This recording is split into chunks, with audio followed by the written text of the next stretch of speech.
Déclencheur mini. Une technique expliquée en quelques minutes seulement. Bienvenue pour ce déclencheur mini. Dans le courrier que vous m'adressez, qui est par ailleurs très nombreux, ça me fait plaisir, il y a des questions pratiques sur le matériel et je constate que depuis quelque temps, les questions sur les accessoires de flash reviennent de façon très régulière. Et c'est vrai qu'il y a beaucoup de produits entre 10 et 60 euros, disons, qui prétendent améliorer les photos prises au flash. Je pense à des LumiQuest, je pense à un produit dont on parle beaucoup actuellement sur les forums, le Lightsphere de Gary Fong. Que penser de ces produits? Que penser des petites boîtes à lumière qu'on propose pour flash de reportage? En gros, les photos de publicité et de portrait nous ont habitués à ce qu'on appelle des lumières douces.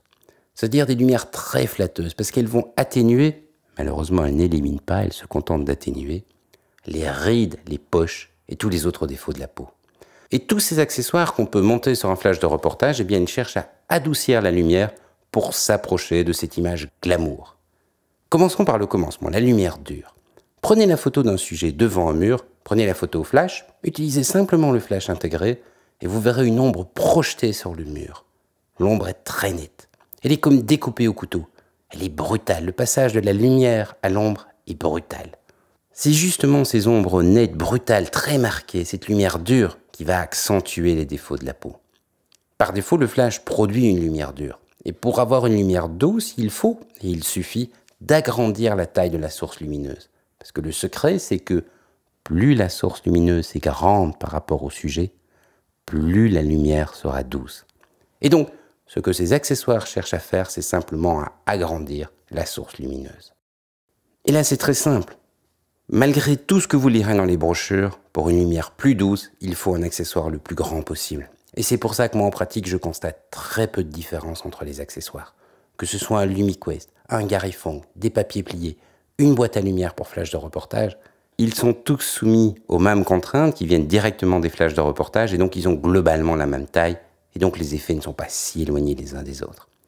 Alors comment choisir? Je crois qu'il faut se laisser guider par la qualité des matériaux, la solidité, le rangement, le prix, le côté pratique de l'accessoire par rapport aux photos que vous pratiquez. Par exemple, j'ai utilisé un LumiQuest pendant des années. C'est un produit qui fonctionne très bien, mais il a un défaut, c'est que vous ne pouvez l'utiliser qu'en orientation paysage. Aujourd'hui, j'utilise plus souvent un origami Gary Fong, tout simplement parce que lui, on peut l'utiliser en paysage et en portrait. Donc on peut orienter l'appareil comme on veut. Pour moi, c'est important. Ça n'est peut-être pas pour vous. Dans les deux cas, j'ai voulu un produit qui se repliait aussi petit que possible. Mais attention, l'origami n'est pas parfait. Il a besoin d'un plafond blanc ou clair, parce qu'il utilise le plafond pour réfléchir une grosse partie de la lumière. Le LumiQuest peut fonctionner comme ça, mais il avait également des petits inserts qui permettaient de s'en sortir quand on n'avait pas un plafond blanc ou quand on photographiait en extérieur. Donc il y a des avantages et des inconvénients à chaque produit, et le choix, on va le faire en fonction de là où on photographie, de comment on photographie. Je l'ai évoqué tout à l'heure, il y a beaucoup d'autres accessoires et je suis persuadé que dans les commentaires, vous partagerez votre expérience avec le produit que vous préférez utiliser. Mais ce qui est important de garder en tête, si vous voulez en acheter un, c'est que c'est bien la taille de la source lumineuse qui compte. Et donc quand j'aurais envie de dire vous en avez essayé un, vous les avez essayés tous. On peut changer pour un produit plus pratique, mais changer à taille équivalente, ça n'en vaut pas la peine. En conclusion, ces produits sont utiles. Ils font une vraie différence dans la photo. Il ne faut pas se leurrer non plus. Je parlais de côté glamour, je parlais de côté photo publicitaire. Ça reste des accessoires pour flash de reportage, et donc ils sont limités par la puissance d'un flash de reportage. Pour vraiment passer à l'échelle supérieure, voir une vraie différence, il faut des flashs plus puissants. En comparaison de l'origami et du LumiQuest que j'utilise en déplacement, j'ai également des boîtes à lumière, dont une de plus d'1,50 m. C'est-à-dire une source lumineuse beaucoup plus grande qu'un buste, et donc elle assure des lumières qui sont, elles, beaucoup plus douces. Mais évidemment, comme on a une grande source lumineuse, il faut un flash très puissant pour pouvoir l'utiliser, il faut un flash de studio, et là évidemment c'est beaucoup plus difficile à glisser dans un sac de reportage.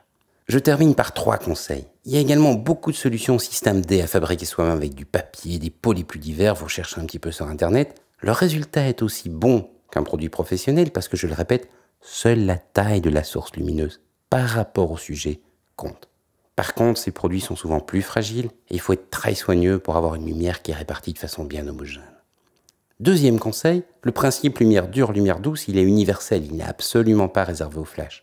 Donc vous pouvez l'appliquer en plein soleil également. Par exemple, si vous attendez le passage d'un nuage pour diffuser la lumière un petit peu crue du soleil. Enfin, troisième conseil, et j'en resterai là, je l'ai dit, les lumières douces sont flatteuses, mais il est parfois intéressant de ne pas être flatteur avec un sujet. Par exemple, pour mettre en valeur son relief. Si vous avez une pierre, par exemple, eh bien là, il vaudra mieux utiliser des lumières dures. Et comme toujours, l'atout du flash, c'est qu'on adapte la lumière au sujet. Avec Déclencheur Mini, la photo s'écoute enfin.